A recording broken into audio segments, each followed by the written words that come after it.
Hello दोस्तों, कैसे हैं आप सभी का स्वागत है हमारे बिहारी ऑनलाइन एजुकेटर चैनल पे।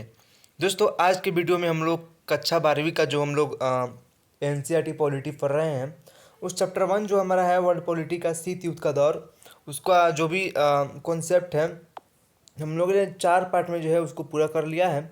अगर आपने उस वीडियो को नहीं देखा है तो आप जाकर उस वीडियो को देख सकते हैं। सिंपली आज के वीडियो में जो है हम लोग क्या करेंगे भैया, तो हम लोग जो है 50 MCQ देखेंगे। बिहार बोर्ड के जितने भी छात्र हैं उस वीडियो को अंत तक देखें, क्योंकि आप सभी जानते हैं कि 50% ऑब्जेक्टिव बिहार बोर्ड के फाइनल एग्जाम में पूछे जाते हैं। तो इसमें जो है टोटल 50 ऑब्जेक्टिव इस चैप्टर से रिलेटेड हम देखेंगे, उन सभी को सॉल्व करने का प्रयास करेंगे। साथ ही जितने भी इसके ऑप्शंस है, 4 ऑप्शंस है, सभी का एक्सप्लेनेशन भी मैं करूँगा, ताकि आपको जो है किसी प्रकार का कोई दिक्कत ना हो। तो इस वीडियो को जो है अंत तक देखें। हम 50 ऑब्जेक्टिव क्वेश्चंस जो है आज सॉल्व करने वाले हैं। तो हम शुरू करते हैं पहले नंबर से। एकदम ध्यान से देखना है। क्वेश्चन है, डैश शीत युद्ध का चरम बिंदु था। आप सभी को मालूम है कि शीत युद्ध का परिभाषा डेफिनेशन मालूम है कि यह जो है अमेरिका किसके किसके बीच में, अमेरिका और वर्सेस सोवियत संघ जो है ये चला हुआ था। कब से कब तक हुआ था, तो 1945 से लेकर के 1990 तक जो है यह शीत युद्ध का दौर था। ठीक है, तो ये पूछ रहा है वो कौन, मतलब शीत युद्ध का चरम बिंदु कौन था। पहला ऑप्शन है बर्लिन दीवार का बनाया जाना, तो ये बिल्कुल सही ऑप्शन पहला में ही है। लेकिन यहाँ पर शीत युद्ध का चरम बिंदु पूछा जा रहा है, तो ये ऑप्शन ए में है बर्लिन की दीवार का बनाया जाना, बिल्कुल गलत। ऑप्शन बी बर्लिन की दीवार का गिराया जाना, बिल्कुल गलत। ऑप्शन सी क्यूबा मिसाइल संकट, बिल्कुल सही। आपसे पूछा गया था कि भैया शीत युद्ध का सबसे चरम बिंदु कब था, तो आपको याद होगा कि 1962 ईस्वी में जो है क्यूबा में जब सोवियत संघ ने अपने हथियार तैनात कर दिए थे, तब ऐसा लग रहा था कि क्यूबा में जो है युद्ध होकर ही रहेगा। उसी को हम बोलते हैं शीत युद्ध का सबसे चरम बिंदु। ठीक है, कब किसको, तो क्यूबा मिसाइल संकट को। ऑप्शन डी में है दूसरा विश्व युद्ध, इसका कोई लेना है देना ही नहीं है, तो ऑप्शन सी हमारा सही हो जाएगा। 2 नंबर प्रश्न में आते हैं। 2 नंबर प्रश्न हमसे क्या कर रहे हैं भैया, 2 नंबर प्रश्न कर रहा है कि क्यूबा मिसाइल संकट के समय सोवियत संघ के नेता कौन थे। क्या जॉन एफ कैनेडी थे भैया, तो भैया जॉन एफ कैनेडी से सोवियत संघ का कोई लेना ही देना ही नहीं है, क्योंकि ये कौन थे, तो ये थे अमेरिका के राष्ट्रपति। ठीक है, ऑप्शन बी है निकिता क्रुश्चेव, बिल्कुल सही। कौन थे, निकिता क्रुश्चेव ही थे।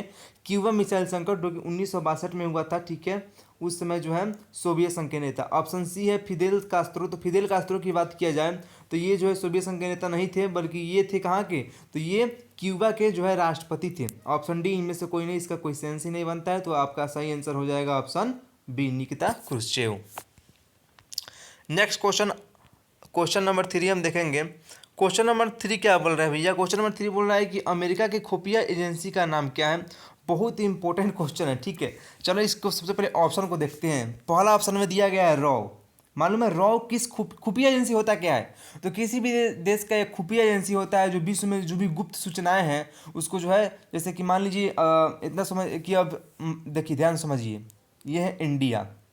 ठीक है, मान लीजिए पाकिस्तान इंडिया पर हमला करने की तैयारी कर रहा हो। ठीक है, तो क्या होता है कि भारत के जो एजेंसी है, रॉ एजेंसी, भारत का जो खुफिया एजेंसी है, एक एजेंसी होता है, तो भारत का जो एजेंसी है वो पाकिस्तान के मतलब इर्द गिर्द घूमता रहता है। वो पता लगाता है क्या भारत पर यह आक्रमण कब करने वाला है, यानी कि एक खुफिया एजेंसी रहती है जो किसी भी देश की सूचनाओं का आदान प्रदान करती रहती है। ठीक है, तो वही हमसे यहाँ पे प्रश्न पूछा जा रहा है। क्या प्रश्न पूछा जा रहा है कि अमेरिका की खुफिया एजेंसी का नाम क्या है। तो हम सबसे पहले 4 ऑप्शन दिए गए हैं, चारों ऑप्शन को समझेंगे। ठीक है, समझने की कोशिश करेंगे।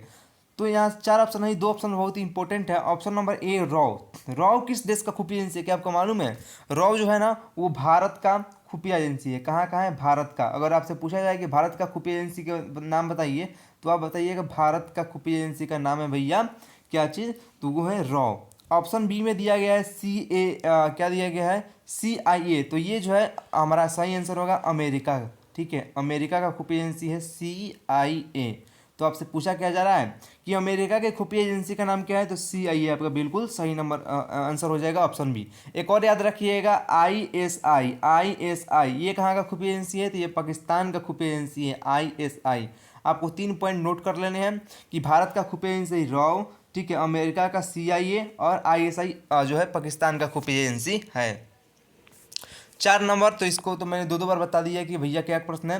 क्यूबा मिसाइल संकट कब उत्पन्न हुआ था? तो क्यूबा मिसाइल संकट 1962 में उत्पन्न हुआ था। चलिए नेक्स्ट देखेंगे, दूसरा विश्व युद्ध कब से कब हुआ था, यही आपसे पूछा जा रहा है। ऑप्शन ये है 1914 से 1918, बिल्कुल नहीं भैया, इसमें कुछ तो इम्पोर्टेंट हुआ भी नहीं था। 1914 से 18 की बात किया जाए तो इसमें जो है प्रथम विश्व फर्स्ट वर्ल्ड वार हुआ था। कब? 1914 से 18, लेकिन हमसे तो पूछा जा रहा है दूसरा विश्व युद्ध, तो ये बी नंबर ऑप्शन भी नहीं होगा। सी नंबर ऑप्शन की बात किया जाए 1917 से 19, बिल्कुल नहीं। डी नंबर की बात किया जाए तो डी 1939 से 45 जो है दूसरा विश्व युद्ध हमारा हुआ था। 6 नंबर क्वेश्चन पे हम आ गए। 6 नंबर क्वेश्चन में क्या प्रश्न पूछा जा रहा है देख रहे हैं हम। चलिए 6 नंबर प्रश्न है कि धुरी राष्ट्र में कौन देश शामिल थे? जर्मनी, जापान, इटली और उपयुक्त सभी। तो आप सभी को मालूम होगा दूसरा जो विश्व युद्ध हुआ था, दूसरा वर्ल्ड वार, तो उसमें जो है दो मतलब मित्र राष्ट्र और धुरी राष्ट्र, दो जो है गुट बने हुए थे। मित्र राष्ट्र में अमेरिका था, उसके साथ जो है फ्रांस, ब्रिटेन थे, लेकिन धुरी राष्ट्र में जर्मनी था, जापान था और इटली, इन सभी देश थे, यानी कि डी नंबर ऑप्शन उपयुक्त सभी हमारा हो जाएगा। नेक्स्ट 7 नंबर प्रश्न हम देखेंगे, ठीक है। 7 नंबर प्रश्न क्या कह रहा है कि निम्नलिखित में कौन सा देश मित्र राष्ट्र से संबंधित है? तो ऑप्शन 1 देखा जाए जर्मनी, तो जर्मनी किसका सदस्य था? तो जर्मनी था ये था कहाँ था? ये था अपना धुरी राष्ट्र में। जापान भी धुरी राष्ट्र में था। भारत, हाँ, भारत की बात किया जाए तो भारत ने जो है ब्रिटेन का साथ दिया था, यानी कि भारत जो है वह मतलब किसी प्रत्यक्ष रूप से किसी भी देश में भाग नहीं लिया था। इसलिए इसको हम नहीं लेते हैं, लेकिन फ्रांस जो है ये प्रत्यक्ष रूप से मित्र राष्ट्र का सदस्य था, जो कि अमेरिका का साथ दिया था द्वितीय विश्व युद्ध में। 8 नंबर प्रश्न आपसे क्या पूछा जा रहा है भैया? 8 नंबर पूछा जा रहा है कि दूसरा विश्व युद्ध निम्नलिखित में से किनके बीच में हुआ था? ऑप्शन आपको दिया गया है कि भैया मित्र राष्ट्र और दुश्मन राष्ट्र, बिल्कुल गलत। मित्र राष्ट्र और धुरी राष्ट्र, बिल्कुल सही। मैंने अभी बताया कि मित्र राष्ट्र और धुरी राष्ट्र के बीच में जो है द्वितीय विश्व युद्ध का संपन्न हुआ था, जिसमें मित्र राष्ट्र की जो है जीत हुई थी। ये हम थोड़ा सा डाउन कर लें, हाँ ये हुआ। अब ये क्वेश्चन पूछा जा रहा है कि भैया दूसरे विश्व युद्ध के बाद दोनों महाशक्तियों ने विश्व का बंटवारा शुरू किया, ये बंटवारा कहाँ से शुरू हुआ? अफ्रीका, यूरोप, एशिया, इनमें से कोई नहीं। ध्यान से क्वेश्चन समझिए, क्वेश्चन थोड़ा सा उठपटांग आपको लग रहा है कि दूसरे विश्व युद्ध के बाद दोनों महाशक्ति यानी कि अमेरिका और सोवियत संघ ने विश्व का बंटवारा शुरू किया, ये बंटवारा कहाँ से शुरू हुआ? अफ्रीका, यूरोप, एशिया और इनमें से कोई नहीं। आपको बता दें कि सबसे पहले 1949 ईस्वी में जो है बंटवारा शुरू हुआ था। यूरोप में जो है कहाँ, तो ये जो पश्चिमी जर्मनी और पूर्वी जर्मनी का हिस्सा है, ये पश्चिमी जर्मनी के देश जो थे उन्होंने नाटो ज्वाइन कर लिया था, और इधर के देशों ने जो है वार्सा पैक्ट ज्वाइन कर लिया था।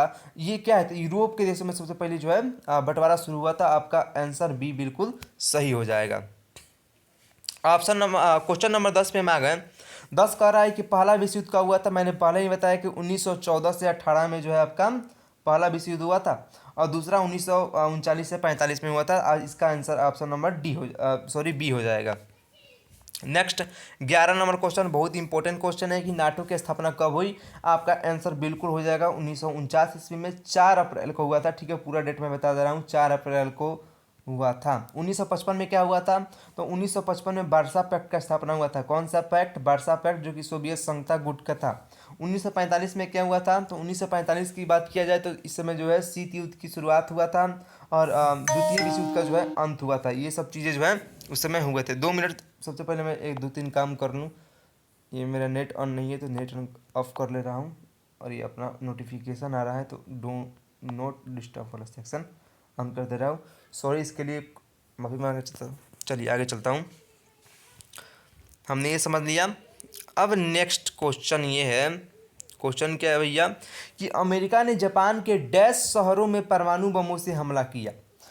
आपको याद होगा कि मैंने बताया था कि अमेरिका ने 1945 में, कब? 1945 में एक 6 अगस्त और एक 9 अगस्त, 6 और 9 अगस्त को जो है, 6 अगस्त को हिरोशिमा और 9 अगस्त को नागासाकी, 2 शहरों पर जो है परमाणु अटैक किया था। ठीक है, ऑप्शन नंबर ए बिल्कुल सही हो जाएगा, 2 शहरों। ठीक है, चलिए 13 नंबर प्रश्न देखते हैं।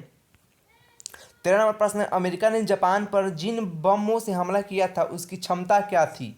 बहुत इंपॉर्टेंट जो है क्वेश्चन है ये, जो है एनसीईआरटी के बिल्कुल बेसिक से मतलब चुनिंदा क्वेश्चनों में से मैं लेकर आया हूँ, तो ध्यान से सुनिएगा। तो अगर जापान पर जिस बम का प्रयोग किया गया था, एक 15 केजी टन का था, दूसरा 21 केजी टन का था, तो ऑप्शन नंबर डी बिल्कुल आपका सटीक आंसर हो जाएगा यहाँ पे। ठीक है, ये सब फैक्ट्स है, इसमें कुछ समझाने वाला बात नहीं है, आपको पढ़ना ही पड़ेगा।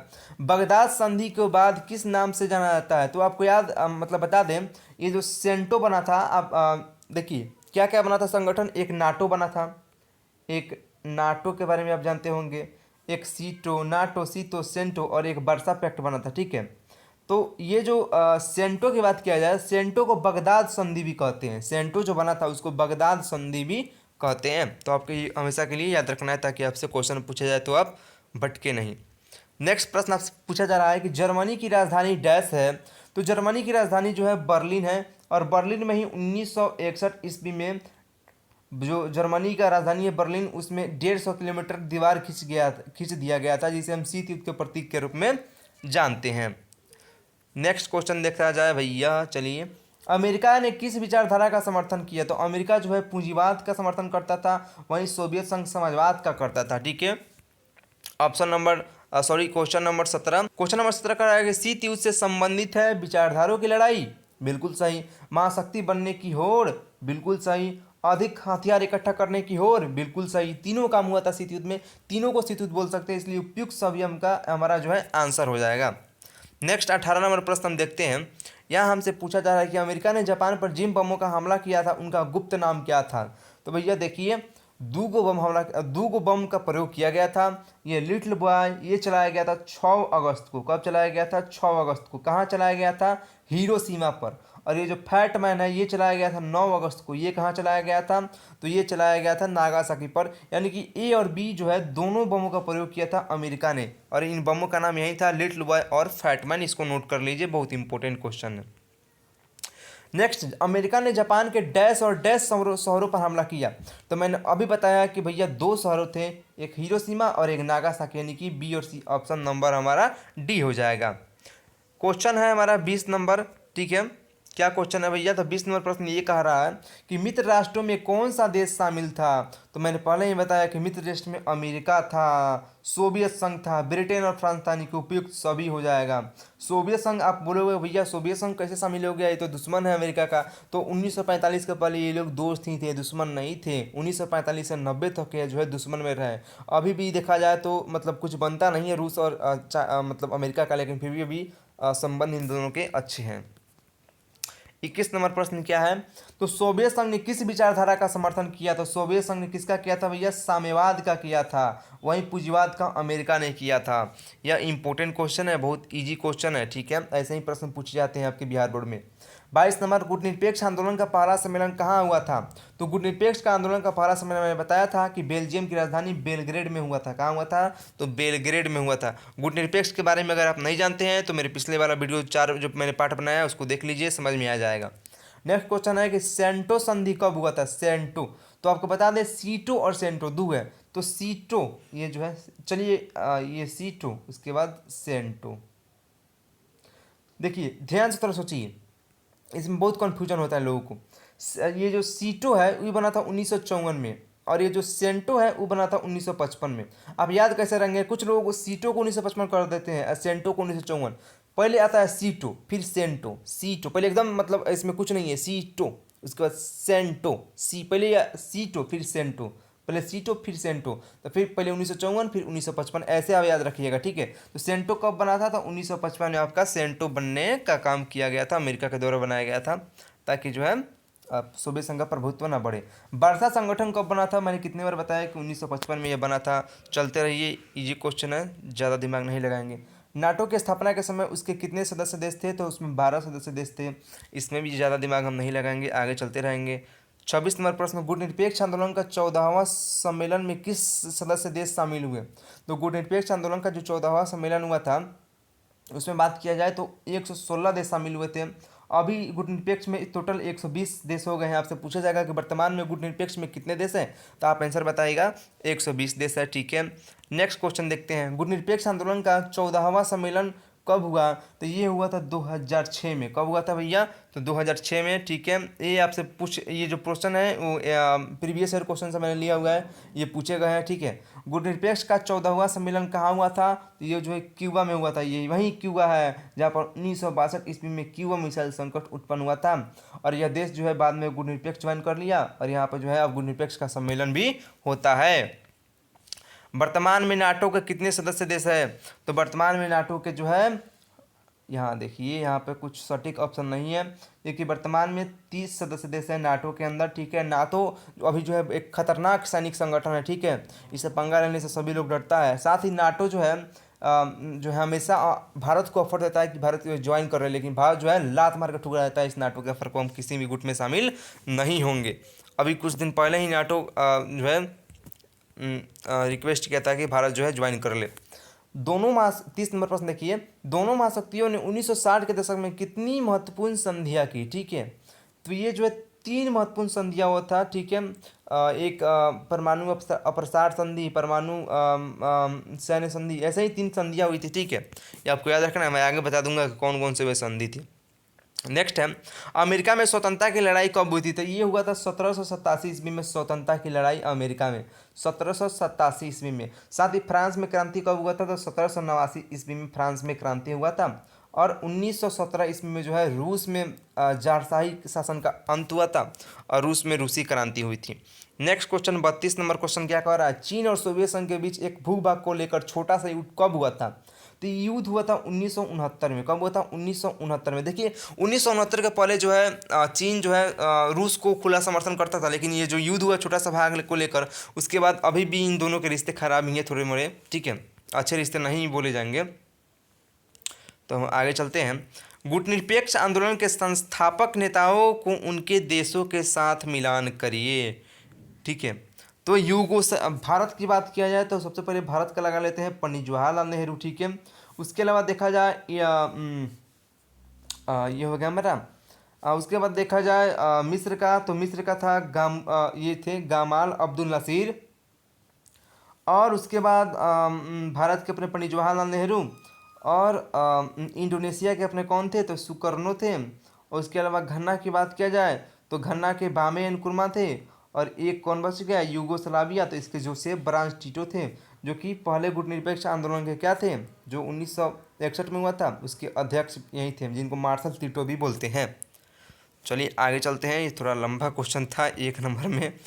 गुटनिरपेक्ष आंदोलन का पहला सम्मेलन कब हुआ? तो पहला सम्मेलन 1961 में हुआ था। चलिए बढ़ते रहते हैं, क्वेश्चन कुछ हार्ड नहीं है। पहले गुटनिरपेक्ष आंदोलन में कितने सदस्य देश शामिल हुए थे? तो इसमें जो है 20 हुए थे। चलिए बढ़ते रहते हैं कि नेक्स्ट क्वेश्चन है कि भारत पाकिस्तान ने 1971 के युद्ध के समय भारत ने सोवियत संघ से डैश वर्ष की संधि की थी। तो ये क्वेश्चन अभी आपने नहीं पढ़ा होगा, ठीक है। तो 20 वर्ष का संधि हुआ था, ठीक है। 1971 में क्या युद्ध हुआ था आपको समझ में भी नहीं आ रहा होगा, ठीक है। तो आगे जब चैप्टर 4 पढ़ाएंगे हम आपको, तो उसमें आप समझ जाइएगा, तो अभी चिंता करने की कोई ज़रूरत नहीं है। अभी सिर्फ इसको फैक्ट की तरह याद रखिए। निम्न में से किसका संबंध वर्षा संधि से नहीं है? तो इसमें से अगर बात किया जाए तो फ्रांस का बिल्कुल नहीं है। पोलैंड, रोमानिया, सोवियत संघ वर्षा सदस्य है, ठीक है, लेकिन फ्रांस जो है ये नाटो का सदस्य है। कहाँ का भैया? नाटो का, जो कि 1949 में बनाया गया था। नेक्स्ट क्वेश्चन देखिए 38 नंबर क्वेश्चन क्या कर रहा है? निम्नलिखित में किसका संबंध नाटो से है? तो इसमें से अगर देखा जाए तो नाटो का संबंध स्पेन शामिल है, ब्रिटेन, पुर्तगाल, फ्रांस, सभी जो है इसमें 5 ऑप्शन दिया गया है, ठीक है। सभी नाटो के सदस्य देश हैं। 39 नंबर क्वेश्चन, हंगरी में सोवियत संघ ने कब हस्तक्षेप किया था? तो 1956 में जो है सोवियत संघ ने हंगरी में हस्तक्षेप किया था। क्वेश्चन नंबर 40, क्यूबा में अमेरिका द्वारा प्रायोजित बे ऑफ पिक्स आक्रमण कब किया गया था? तो ये किया गया था 1961 ईस्वी में ही, ठीक है। 1962 में तो भैया आपका क्यूबा मिसाइल संकट हुआ था। 41 नंबर, बर्लिन की दीवार खड़ी की गई, तो खड़ी की गई थी 1961 में। और गिराया कब गया गया? तो दीवार को दिया गया 1989 में, ठीक है। नेक्स्ट 42 नंबर प्रश्न आपसे क्या कह रहा है? वो कह रहा है कि कंबोडिया में वियतनाम ने हस्तक्षेप कब किया? तो कंबोडिया में वियतनाम में 1978 से 89 के बीच में जो है हस्तक्षेप किया था। 43 नंबर प्रश्न क्या पूछ रहा है भैया? ये कह रहा है कि अफगानिस्तान में सोवियत संघ ने हस्तक्षेप कब किया था? तो ये किया था 1979 से 89 के बीच में किया गया था। कन्फर्म 1900 डेट बताया जाए तो 1900 जो है आपका 1979 ही हो जाएगा, ठीक है। ज़्यादा घबराने की बात नहीं है। नेक्स्ट क्वेश्चन क्या कर रहा है? जर्मनी का एकीकरण कब हुआ? जर्मनी का एकीकरण जो है 1990 ईस्वी में हुआ था, ठीक है। बिस्मार्क को याद ही होगा, कक्षा 10th में बिस्मार्क के बारे में आपने पढ़ा होगा, जर्मनी के एकीकरण में पढ़ा होगा। 45 नंबर क्वेश्चन, शीत युद्ध की समाप्ति कब हुई? 1990 में नहीं बल्कि 91 में समाप्त हुआ। 90 कहीं कहीं 90 रहता है, कहीं 91 भी रहता है। नेक्स्ट क्वेश्चन, स्वेज नहर का राष्ट्रीयकरण किया गया तो ये स्वेज नहर का राष्ट्रीयकरण किया तो ये किया गमाल अब्दुल नासिर ने किया था, ठीक है। नेक्स्ट क्वेश्चन हम देख रहे हैं भैया यहाँ पे, वायुमंडल बाहरी अंतरिक्ष यानी पानी के अंदर, वायुमंडल बाहरी अंतरिक्ष तथा पानी के अंदर परमाणु हथियारों के परीक्षण पर प्रतिबंध लगाने वाली संधि है तो ये है सीमित परमाणु परीक्षण, ठीक है। सीमित परमाणु परीक्षण ये आपको याद रखना है। सीमित परमाणु परीक्षण पर कब और किसने हस्ताक्षर किए, ठीक है। तो 5 अगस्त 1963 को ये संधि हुआ था, ठीक है। और 10 अक्टूबर 1963 नियम लागू हो गया था कि भैया आपको किसी भी देश को समुद्र में या पानी के अंदर या बाहरी वायुमंडल में किसी प्रकार के परमाणु परीक्षण नहीं करना है। अमेरिका, ब्रिटेन, सोवियत संघ और मॉस्को ने ये संधि पर हस्ताक्षर किया था। अब ये देखिए बहुत इंपॉर्टेंट आ गया कि निम्नलिखित में से कौन सी संधि केवल परमाणु शक्ति संपन्न देशों को एटम यानी कि परमाणु हथियार रखने की अनुमति देती है, तो ये है परमाणु अप्रसार संधि, इसे एनपीटी बोलते हैं।